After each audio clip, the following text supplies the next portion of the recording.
Oh, remember nyo itong sakyan na to. Yung Toyota na Hilux dati yung ginawa ko. Oh. Ang tagal ko rin na ano to, siguro naka 3 araw, 4 araw ko dito. Ngayon, ang gusto ng mayari, napakasilan, sobrang silan talaga. Tanggalin to. Ito, tanggalin to buo. Yan po, buo yan. Kasi yung ginawa ng ano, ng bugok na natiro dito, na ibang lahi. Yan oh, dinugtong dito. Ayan oh, dinugtong niya. Hindi itinanggal buo. Ngayon, dito, bumili ng bago. Yan. Itong bumili ng bago. Ilagay buo.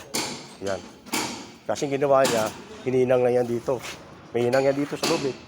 Yan oh, yung hinang oh. Ngayon, tanggalin buo. Napakasilan, sobrang silan na mayari nito. Ngayon, tanggalin ko ito ulit. Baguhin na naman. Tapos na sana, dapat pinturahan na lang. Kasi ito dati kasi sira talaga to eh. Wala talaga eh. Binuo ko siya. Binuo ko lahat. Mga kanto na yan, ginawa ko dati. Wala to. Dati silang gumawa nito. Wala to. Plain lang yan. Ito, wala to. Yan, wala yan. Yan, mga wala yan. Pinokpok lang sa kainilang. Tapos na, wala ano. Bahala na kung anong mangyari. Pating sa loob.